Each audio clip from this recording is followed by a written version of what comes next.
So I have this recording that I listen to every morning, and then I follow along.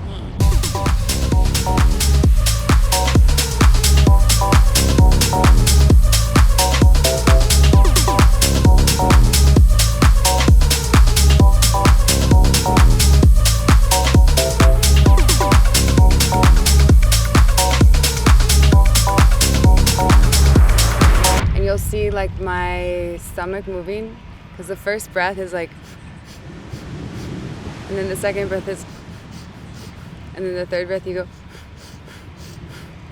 and after each one you do it for like a minute and a half, and then you do the holds. So you'll kind of see as I'm doing it. It puts me in my body and out of my mind. Like my mind talks a little more than I would like to admit. But this practice, so the breath work that I do is practice of managing your carbon dioxide versus your oxygen. So longer exhales and holds on the exhales. So then you're actually rewiring your brain and allowing your body to go back into its baseline state. And once I found this practice, it was like the first thing I really locked into that turned my brain off completely. And you can go deeper and deeper into it, but every morning I do about like a 25-minute daily practice. Some days I'm like, oh, this is so easy, why don't I make it harder or like have longer breath holds? And then other days I'm like, I can't even last this long. So that's the first breath. So I do three total, and you could see how as I inhale, I try to make my stomach really big and then my lungs really big. And it's like this huge release in your mind, and everything is reset. That's why I love it. Wow, it's so much. It's way cleaner. So clear. That's what I was saying. And the right, it's not like that. Oh, well, this is amazing. Yeah. Ready? I think the biggest lesson I learned in 2026 is that the ocean fixes everything. You gotta say that again. Before we came here, we were in Koh Tao, which is like really well known for diving. So we did some scuba diving, like 60 feet. That's another way to turn your mind off. Crazy. Queen of the crazy. So in my set today, I've been making a bunch of new music and have some releases lined up. The first one is called Body Control, and this song is coming out February 6th on Nervous Records. This was different than how I normally make music because I have a friend in Miami who's a professional dancer and choreographer. His name is Trevor, but his artist name is Chills. So it's Body Control featuring Chills. I had him come to the studio with me and we recorded a bunch of his vocals, and it was my first time, like normally I use my own vocals, so being the producer and having someone else doing the vocals, and I was like, I feel like Rick Rubin. So this track I just finished. It's called The Listening Game, and it's definitely harder and faster, and I really like it. So this will be definitely one of my peak time tracks. I was gonna show you a little bit about how I made it. You start with the kick.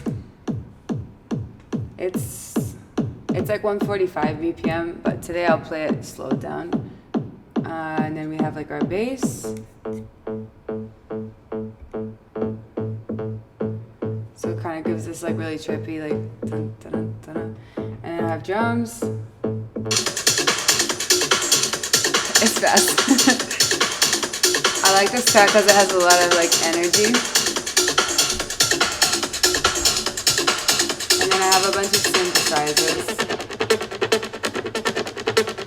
making it really trippy. And then that gets still stuck in my head. And then in the back, that's that growling sound, which I'm obsessed with that right now. And then the dun dun dun, sort of haunting melody. So in this part, I think you feel like a lot of the emotion of like, where is it going? And then I have my vocal. Do you want to play the listening game? which this is some lyrics I wrote. Are you ready to touch the edges of your soul?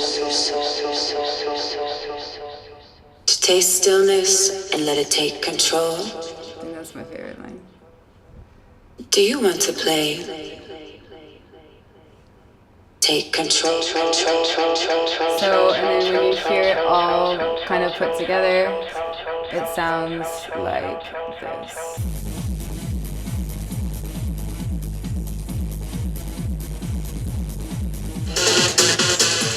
So yeah, that's like, I think, a good representation of the direction I've been moving with my sound. I think as an artist, you start somewhere, and as you evolve as a person and as you discover more and more of the world, like for me, you know, my first time going to Ibiza blew my mind because I was like, wow, there's such a different sound out here than I ever experienced before growing up in the US. And continuing to travel around Europe and then more and more of the world, you just get exposed to more different varieties of things and cultures and people and music, and your mind continues to expand, and then you actually know what you want. It's kind of like, you know, in the US when you go to college when you're 18 and they're like, okay, choose what you want to study, and then you're going to do that for the rest of your life. But like, what 18, I mean, maybe a few do, but like most 18-year-olds, I don't think you know what you want to do with the rest of your life yet. So I think when you start working on music, you're not exactly sure what exactly your sound is going to be. I think that it's always evolving as you are as a person. One of my favorite tops is this one, actually. And yeah, it goes like this.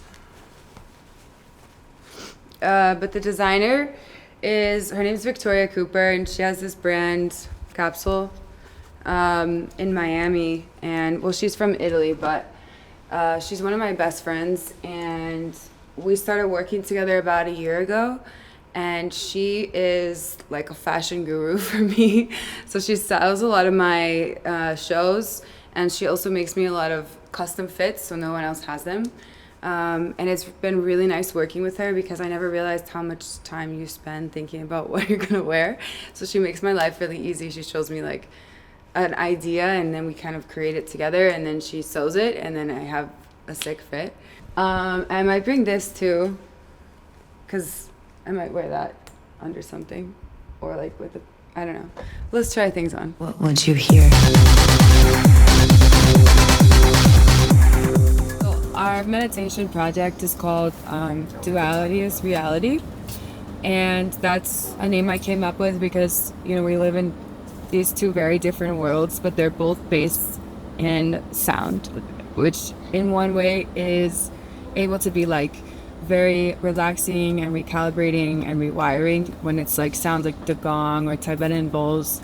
But then on the other side, you have the sound of like electronic music, and you're hearing the bass and the speakers and the dance floor, and that's another type of vibration that puts your body into a state of like excitement and ecstasy. And there's this word tarab, and it means going into a state of ecstasy because of the dance.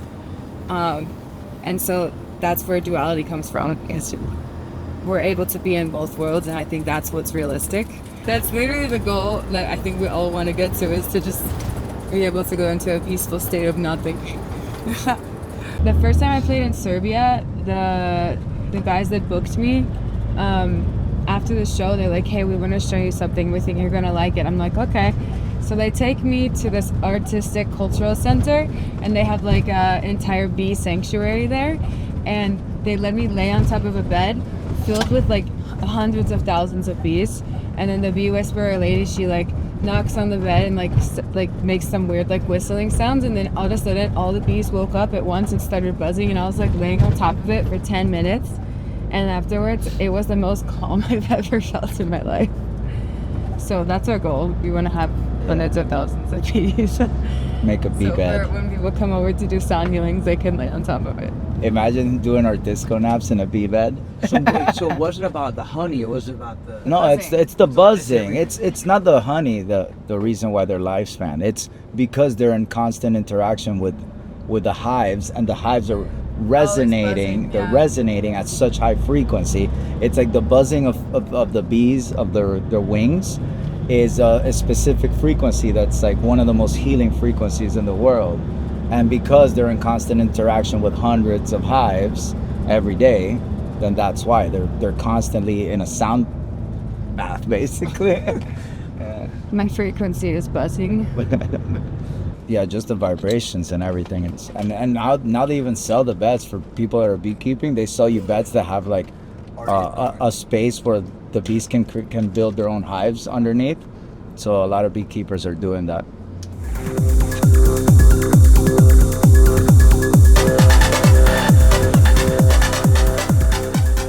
My last name is Knight, obviously. And I started my party brand recently. So I did my first event at Miami Art Basel at Factory Town. So I did a takeover of the stage Cypress End.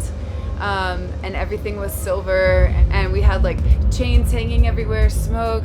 It was super cool and taught me a lot about how much work it is to put into these events and how much love everyone that throws these kind of parties is putting into it, and gave me a whole nother level of respect for this industry and the people running the show. And it was also a really amazing opportunity to see like what's possible and how to start curating like the music that I really love. The introduction song that I'm gonna play today is a song that I made to play at the beginning of all my sets, and it's like welcome to the nightclub, da da da da. So you'll see when we start. Can you sit still and just stop?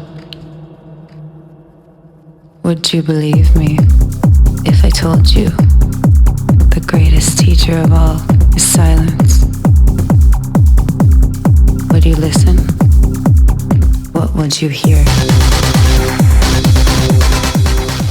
So there's a big warehouse stage. It's a trance stage.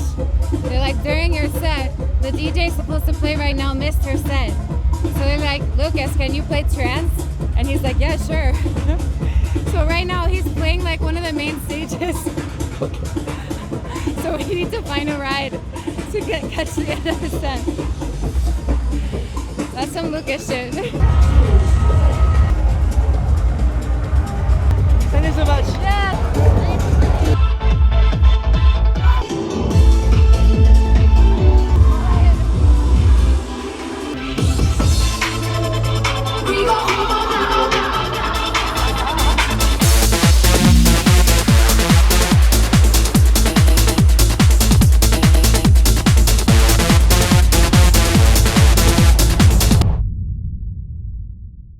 What would you hear?